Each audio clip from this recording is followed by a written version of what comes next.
26واں پارہ ہے سورۃ الفتح، آیت نمبر 11۔ اعوذ باللہ من الشیطان الرجیم، بسم اللہ الرحمن الرحیم۔ سيقول لك المخلفون من الأعراب شغلتنا أموالنا وأهلنا فاستغفر لنا، يقولون بألسنتهم ما ليس في قلوبهم، قل فمن يملك لكم من الله شيئا إن أراد بكم ضرا أو أراد بكم نفعا، بل كان الله بما تعملون خبيرا۔ صدق اللہ العظیم۔ کہ آپ صلی اللہ تعالی علیہ وسلم جب خواب دیکھ چکے کہ جس میں آپ عمرہ کر رہے ہیں، تو عمرہ کے لیے آپ صلی اللہ تعالی علیہ وسلم نے دائیں بائیں لوگوں کو پیغام دیا کہ چلتے ہیں عمرہ کے لیے۔ لوگ تیاری کر رہے تھے، تو اسی دوران جو دیہاتی لوگ تھے ان کو بھی آپ صلی اللہ علیہ وسلم پیغام پہنچایا تھا، لیکن اس میں جو منافق لوگ تھے، منافق جو زبان سے تو کلمہ کا اقرار کرنے والا لیکن دل سے انکار کرنے والا، اس کو اعتقادی منافق کہتے کہ جس کا عقیدہ جو ہے وہ اندر سے بگڑا ہوا، دل اس کا تسلیم نہیں کرتا ہے، تو یہ اعتقادی منافق آپ صلی اللہ تعالی وسلم کے زمانے میں ہوتا۔ اور پھر بعد کے زمانے میں اعتقادی منافق تو نہیں ہوتا، البتہ یہ ہے کہ عملی طور پر منافق پایا جاتا ہے، جیسے آپ صلی اللہ علیہ وسلم فرمائے آیت المنافق ثلاث، منافق کی نشانیاں 3 ہے۔ اذا وعد اخلف، وعدہ کر لیتا تو فوراً خلاف کر لیتا ہے، بات کر لیتا ہے تو کذب، جھوٹ بول لیتا ہے۔ اذا اؤتمن، جب اس کے پاس امانت رکھی جائے، خانت، تو خیانت کرتا ہے۔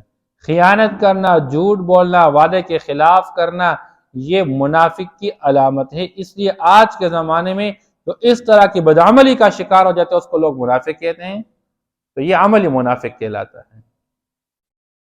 تو اس زمانے میں بھی آپ صلی اللہ تعالیٰ علیہ وسلم کے زمانے میں منافق، لیکن وہ اعتقادی منافق ہوتے تھے، تو وہ مفاد پرست قسم کے لوگ تھے، اور آج بھی اس طرح کے لوگ مفاد پرست قسم کے جو لوگ ہوا کرتے وہ اس طرح فائدے اٹھاتے رہتے ہیں، تو وہ حالات کو دیکھ کر چلتے رہتے تھے۔ جہاں کہیں آپ صلی اللہ تعالیٰ علیہ وسلم میدان میں نکلنے کے لیے کہہ دیتے تو پیچھے بہانے بنا لیتے، تو کہیں پر فتح ہو جاتا تو پھر کہتے جی ہم بھی تو مسلمان ہیں، ہم بھی تو کلمہ پڑھنے والے، ہمیں بھی اس میں سے کچھ حصہ ملنا چاہیے۔ ان کا مزاج یہ تھا۔ چونکہ آپ صلی اللہ تعالیٰ سے حضرات صحابہ کرام رضوان اللہ تعالیٰ علیہ اجمعین مکہ چھوڑ کے مدینہ منورہ ہجرت کر چکے، وہاں پر بھی کافروں کا ظلم و ستم چل رہا تھا، کہ جب یہاں تشریف لائے تو یہاں پر آباد ہونے کے بعد پھر بھی حالات چلتے رہے کہ غزوہ احد اور اس طرح غزوہ احزاب جیسے حالات سامنے آ گئے۔ تو منافقوں کو یہ یقین تھا، وہ یہ سمجھ رہے تھے کہ یہ عمرے کے لیے جا رہے اور وہ لوگ ان کو چھوڑتے ہی نہیں ہیں، وہ تو ان کے خون کے پیاسے ہیں، ان کا پہنچنا ہے مکہ عمرے کے لیے، انہوں نے گھیرنا ہے اور انہوں نے ان کا خون بہانا ہے، یہ تو وہاں سے واپس آنے کا سوچ بھی نہیں سکتے ہیں، وہاں تو ان کا کام تمام کیا جائے گا، بات ختم ہو جائے گی۔ اسی ڈر اور خوف کی وجہ سے یہ لوگ ساتھ چلنے کے لیے تیار نہیں تھے۔ بہرحال آپ صلی اللہ علیہ وسلم کے سامنے معاملات آ گئے، انہوں نے حدیبیہ میں آپ صلی اللہ علیہ وسلم صحابہ کو روکا، یہ صلح نامہ تیار ہو گیا، اور صلح کے بعد آپ صلی اللہ تعالیٰ علیہ وسلم صحابہ کے ساتھ وہیں پر اپنا حلق کرا کے اور قربانی کے جانور ذبح کر کے بس نکل پڑے واپس۔ ابھی راستے میں ہے اور اس سورت کا نزول ہو رہا ہے، اللہ جل شانہ ایک طرف خوشخبری سنا رہے ہیں فتح مبینہ کا، کہ فتوحات کے دروازے آپ پر کھول دیے جائیں گے، اور پھر وہ ہوا بھی اس طرح۔ دوسری طرف جو بہانے بنا کے پیچھے رہنے والے تھے، اللہ ان کے احوال بھی ساتھ ساتھ آپ صلی اللہ علیہ وسلم کو بتلا چکے، اس لیے آپ صلی اللہ علیہ وسلم کو جو خبر اللہ دے چکے اس کا علم آپ صلی اللہ علیہ وسلم کے پاس تھا، اور جو اللہ نے خبر نہیں دی تو اس کا علم آپ صلی اللہ علیہ وسلم کے پاس نہیں تھا۔ تو آپ صلی اللہ علیہ وسلم کو ان آیات مبارکہ کے اندر اللہ فرمائے سَيَقُولُ لَكَ الْمُخَلَّفُونَ، عنقریب آپ سے یہ جو پیچھے رہنے والے لوگ ہیں من الاعراب، دیہاتیوں میں سے، یہ کہیں گے شغلتنا اموالنا و اہلونا، او جی ہم تو آپ کے ساتھ بالکل جانے کے لیے تیار تھے، لیکن بس ہمارے یہاں پر مال، ہماری زمینیں، ہمارے باغات، ہمارا فصل، اور یہ ہمارے اموال، ہمارے یہاں پر بکرے، اور ہمارے جو ہے یہاں پر اونٹ، یہ ساری چیزیں جو تھیں ہمارے یہاں پر کا خیر خبر لینے والا کوئی نہیں تھا، ہمارے گھر کا خیر خبر لینے والا کوئی نہیں تھا، اس لیے ہمارے گھر خالی تھے، اور ہمارے اس طرح زمینوں کے اور ہمارے مال کا خبر گیری کی ضرورت تھی، اس وجہ سے ہم آپ کے ساتھ نہ جا سکے، کیونکہ ان کو تو پتہ چلے گا کہ اب آپ صلی اللہ علیہ وسلم وہاں سے صحیح سلامت واپس تشریف لا رہے، اور ان کو یہ سمجھ میں بات آئی تھی کہ ہم چونکہ پیچھے رہ چکے، اب ہماری شامت آئی ہوئی ہے، اب ہمارا خیر نہیں ہے، تو پہلے سے یہ بہانے بنا، تو اللہ نے پہلے سے آپ صلی اللہ علیہ وسلم کو بتا دیا، تو یہ آپ کے پاس آ کر کہیں گے فاستغفر لنا، اے نبی جی اب تو ہم آپ کو بتا چکے، ہم معذور تھے، ہم عذر آپ کے سامنے پیش کر چکے، اس وجہ سے ہم آپ کے ساتھ نہ چل سکے، اب آپ واپس تشریف لائیے، ہم اپنے اس گناہ پر پچھتاوے کا مظاہرہ کر رہے ہیں، ہم انتہائی پشیمان ہیں، ہم نے غلط کیا، بس آپ ہمارے لیے اللہ سے بخشش مانگ لیجئے، ہمارے لیے اللہ پاک سے استغفار کیجئے، فاستغفر لنا، کیونکہ وہ بھی یہ سمجھتے تھے کہ جو بندہ توبہ کر لیتا اللہ اس کے توبہ کو قبول فرماتے ہیں۔ امام بخاری رحمہ اللہ نے ایک روایت نقل کی، من اعترف وتاب تاب اللہ علیہ، جو بندہ اپنے کوتاہی کا، تقصیر کا، گناہ کا، کمزوری کا اعتراف کر لیتا ہے، اللہ میں نے غلط کیا، اللہ میں توبہ کرتا ہوں، آئندہ کہ نہیں کروں گا، اللہ اس کے توبہ کو قبول فرماتے ہیں۔ امام ترمذی رحمہ اللہ نے ایک روایت نقل کی ہے، التائب من الذنب کمن لا ذنب له، کسی بندے سے گناہ ہو چکا اور گناہ کے بعد توبہ کر چکا، تو گناہ سے توبہ کرنے والا یوں ہے گویا کہ اس نے گناہ کیا ہی نہیں ہے۔ اس انسان کا کمال یہ نہیں کہ یہ گناہ نہ کرے، انسان کا کمال یہ ہے کہ اس سے خطا ہو جائے تو فوراً اس پر معافی مانگے۔ ہمارے لوگ بعض اوقات غلط فہمی کا شکار ہو جاتے، او جی میں اب معافی مانگوں یہ کیسے ہوگا؟ آج بھی آپ نے سنا ہوگا ہمارے اس وطن کے اندر ایک صاحب کی زبان سے ایک صحابیہ کے بارے میں الفاظ، نازیبہ الفاظ نکل گئے، مشہور بات ہے، آپ صلی اللہ تعالیٰ علیہ وسلم کی ساس ام حبیبہ رضی اللہ تعالیٰ عنہ کی والدہ، پتہ نہیں لوگ اپنے باوجود تعلیم یافتہ ہونے کے، دین کے اعتبار سے اتنی کمزوریوں کا شکار ہے کہ ذائقہ کے اعتبار سے صرف کتابیں پڑھنے کی وجہ سے، عقائد کے اعتبار سے، اعمال کے اعتبار سے سمجھتے ہیں کہ ہم کیا کہہ رہے ہیں، اور بہت اپنا زیادہ نقصان کر لیتے ہیں۔ اب دنیا کے اعتبار سے اگر کسی کے ساتھ دشمنی چل رہی ہے، لڑائی چلے، وہ اس کے تک محدود رہے گی، اس میں صحابہ کا نام لینے کی کیا ضرورت ہے؟ تو بہرحال بار بار علماء اس بندی سے تاکید کر رہے کہ بھئی آپ توبہ کر لیں، استغفار کر لیں، جس طرح زبان سے کل عام یہ بات نکل گئی ہے، اب کل عام آپ لوگوں کے سامنے معذرت بھی کر لیں، اور معذرت کرنے سے انسان کی عزت بڑھتی ہے، کم نہیں ہوتی ہے، اللہ پاک بڑھا لیتے ہیں۔ بہرحال تو یہ سمجھ رہے تھے کہ پیغمبر ہمارے لیے استغفار کریں گے تو اس کی وجہ سے ہمارے گناہ معاف ہو جائے گا۔ اللہ نے آگے فوراً فرمایا یقولون بألسنتهم ما ليس في قلوبهم بألسنتهم، اے میرے نبی یہ اپنی زبانوں سے وہ بات کہیں گے جو ان کے دل میں نہیں ہوگا، یعنی یہ ان کی زبانی سرسری چالاکی ہوگی، زبان کی تیزی ہوگی کہ یہ آپ کے سامنے اس طرح بہانے بنائیں گے، ورنہ حقیقت میں ان کے دل کے اندر یہ بات نہیں کہ دل سے یہ پچھتاوا نہیں کیا کریں گے۔ اس لیے آپ ان کے حق میں کوئی استغفار نہ کیجیے۔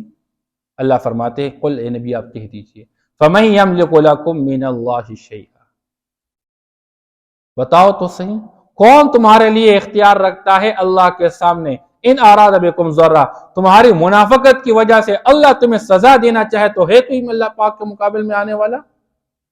تمہیں اللہ کے عذاب سے بچانے والا ہے کوئی؟ اور او اراد بکم نفع، اگر اللہ تمہیں نفع پہنچانا چاہے تو ہے کوئی اللہ پاک کے مقابلے میں آ کر روکنے والا؟ کوئی نہیں۔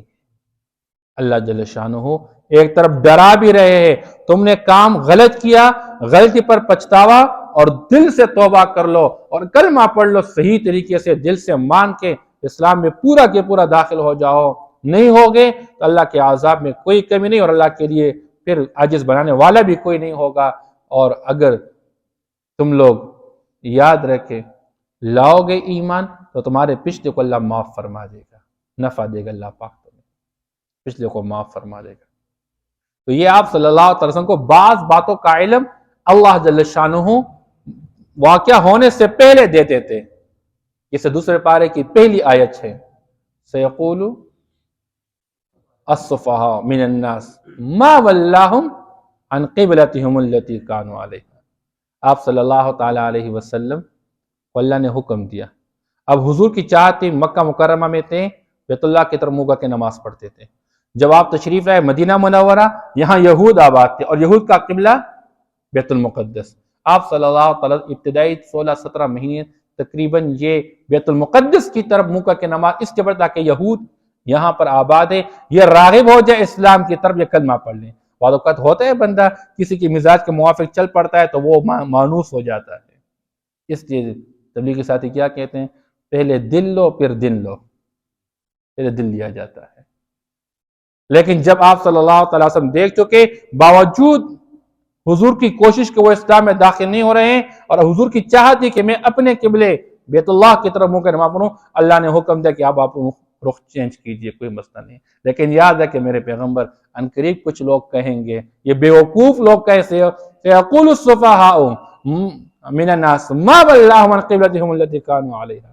وہ کس چیز نے ان کو مجبور کر دیا کہ یہ اپنے قبلے کو چھوڑ کے بیت المقدس کو چھوڑ کے بیت اللہ کی طرف رخ کر کے نماز پڑھنے لگے؟ قل للہ المشرق والمغرب. لیکن آپ فوراً بتا دینا ان کو، جب یہ کہیں گے آپ بتا رہے مشرق اور مغرب تو اللہ ہی کا ہے. ہاں، یہدی من یشاء الی صراط مستقیم، اللہ جس کو چاہ لیتا ہے رہنمائی کر لیتا ہے سیدھے راستے کی طرف. اللہ کا حکم پہلے یہی تھا، اب اللہ کا حکم یہ آیا کہ ادھر منہ کر لو، بس اللہ کا حکم ہے. بہرحال اللہ جل شانہ اپنے نبی کو باز ہوتا ہے. یہاں پر بھی ایسا ہی معاملہ ہوا، بل کان اللہ بما تعملون خبیرا. اللہ فرماتے بلکہ اللہ تمہارے تمام اعمال سے خوب واقف ہے. بل ظننتم ان لن ينقلب الرسول والمؤمنون الى اهلهم ابدا. تم لوگوں نے تو یہ گمان کر رکھا تھا کہ یہ پیغمبر اور اس کے ساتھ یہ صحابہ، یہ ایمان والے اپنے گھروں کو کبھی بھی واپس نہیں لوٹیں گے، کیونکہ وہاں پر مشرکین مکہ اور کفار جو ہے وہاں پر مکہ کے دن کا کام تمام کر دیں گے. تمہارا گمان تو یہ تھا، تم تو یہ سوچ رہے تھے. اللہ فرماتے ہیں وَزُيِّنَ ذَلِكَ فِي قُلُوبِكُمْ، اور یہ بات تمہارے دلوں کے اندر مزین بنا دی گئی. وَظَنَنْتُمْ ظَنَّ السَّوْءِ، اور تم لوگوں نے بہت برا گمان کیا، بہت برا گمان کیا. وَكُنْتُمْ قَوْمًا بُورًا، اور تھے تم ہلاک ہونے والے لوگ. ہلاکت و برباد تمہارے لیے تھی کہ تم نے اللہ جل شانہ کے بھیجے گئے حکم کو اور پیغمبر کے بھیجے گئے پیغام کو رد کر دیا اور بہانے بنا کے پیچھے رہ گئے. ہلاکت اور تباہی تو تمہارے لیے ہے. لیکن ابھی بھی سن لو، وَمَن لَّمْ يُؤْمِن بِاللَّهِ وَرَسُولِهِ فَإِنَّا أَعْتَدْنَا لِلْكَافِرِينَ السَّعِيرًا. جس نے بھی اللہ اس کے رسول پر ایمان نہیں لایا، ان کی دعوت پہ لبیک نہیں کہا، ان کے بھیجے گئے طریقے زندگی کو اپنانے کی محنت نہیں کی، ہم نے ان کے لیے جہنم کی بھڑکتی آگ کو تیار کر رکھا ہے جو انکار کرنے والے ہیں ان کے لیے. وَلِلَّهِ مُلْكُ السَّمَاوَاتِ وَالْأَرْضِ، اور یاد رکھو اس کائنات کے نظام میں حکومت کس کی چل رہی ہے؟ آج کے طاقتور کو دھوکہ لگ گیا ہے، میں چلا رہا ہوں، ہم جو چاہے وہ ہوگا. تمہاری طاقت اللہ کے مقابلے میں صفر ہے، کچھ بھی نہیں کر سکتے. اسلام اور مسلمانوں کے خلاف چلنے والے تمام منصوبے اور منصوبے چلانے والوں کو اللہ ایک مختصر آیت میں سمجھا رہے ہیں. یاد رکھو وَلِلَّهِ مُلْكُ السَّمَاوَاتِ وَالْأَرْضِ. مسلمان کبھی مایوس نہ ہو اپنی محنت میں، مسلمان محنت کا مکلف ہے، نتیجہ اللہ کیا، اللہ کبھی کبھار شر میں سے خیر نکال دیتے ہیں. وَلِلَّهِ مُلْكُ السَّمَاوَاتِ وَالْأَرْضِ. زمین اور آسمانوں کی حکومت اللہ کے لیے ہے، اس میں اللہ جو چاہے گا وہ ہوگا. اس لیے اللہ جل شانہ کے بھیجے گئے طرزی زندگی کو اپنا لو، اللہ تمہیں کامیابی سے نوازیں گے. اگر منہ موڑ کے اعراض کرو گے اور من چاہی زندگی اپناؤ گے، اللہ دنیا میں بھی برباد کرے گا اور آخرت میں بھی برباد کرے گا. یغفر لمن یشاء، اللہ جس کو چاہ لیتا ہے بخش لیتا ہے، جو اللہ کے بھیجے گئے پروگرام کو اپنا لیتا ہے۔ وَيُعَذِّبُ مَن يَشَاءُ، اور جو اللہ کے بھیجے گئے دین سے اعراض کرنے والا ہوتا ہے اللہ اس کو سزا دیتا ہے جس کے لیے چاہ لیتا ہے۔ وَكَانَ اللَّهُ غَفُورًا رَحِيمًا، اور اللہ جل شانہ بخشنے والے مہربان ہیں۔ سَيَقُولُ لَكَ الْمُخَلَّفُونَ، ان قریب آپ سے کہیں گے پیچھے رہنے والے لوگ، من الاعراب دیہاتیوں میں سے، شغلتنا اموالنا واہلونا، ہمیں مصروف رکھا ہمارے مال اور ہمارے اہل و عیال نے، فاستغفر لنا، پس آپ ہمارے لیے اللہ سے بخشش طلب کیجئے۔ یقولون بألسنتهم ما ليس في قلوبهم، یہ کہتے ہیں وہ بات اپنی زبانوں سے جو ان کے دلوں میں موجود نہیں ہے۔ قل آپ کہہ دیجئے فَمَن يَمْلِكُ لَكُم مِّنَ اللَّهِ شَيْئًا، بس کون اختیار رکھتا ہے تمہارے لیے اللہ کے سامنے کسی چیز کا، ان اراد بکم ضرا، اگر تمہارے لیے ارادہ کر لے کسی نقصان کا، او اراد بکم نفعا، یا ارادہ کر لے تمہیں نفع دینے کا، بل کان اللہ بما تعملون خبیرا، بلکہ اللہ جل شان تمہارے تمام اعمال سے جو تم کرتے ہو خوب واقف ہے۔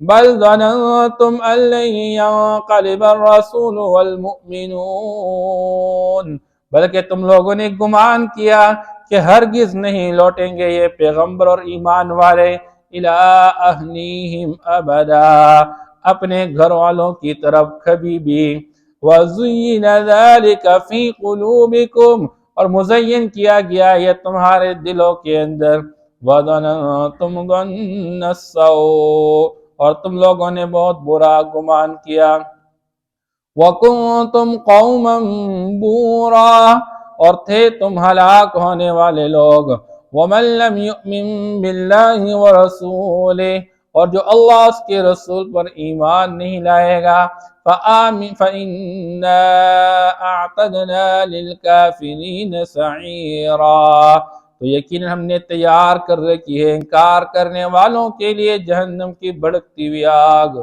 وَلِلَّهِ مُلْكُ السَّمَاوَاتِ وَالْأَرْضِ، اور اللہ کے لیے ہے آسمانوں اور زمینوں کی ملکیت۔ یہاں اللہ نے جملے کے ظاہری سٹرکچر کو چینج کیا، وَلِلَّهِ مُلْكُ السَّمَاوَاتِ وَالْأَرْضِ، اور اللہ ہی کے لیے ہے آسمانوں اور زمینوں کی ملکیت۔ یغفر لمن یشاء ویعذب من یشاء، بخش دیتا ہے جس کو چاہ لیتا ہے، وَيُعَذِّبُ مَن يَشَاءُ، اور سزا دیتا ہے جس کو چاہ لیتا ہے، وَكَانَ اللَّهُ غَفُورًا رَحِيمًا، اور اللہ جل شانہ بخشنے والے مہربان ہے۔ صدق اللہ العظیم۔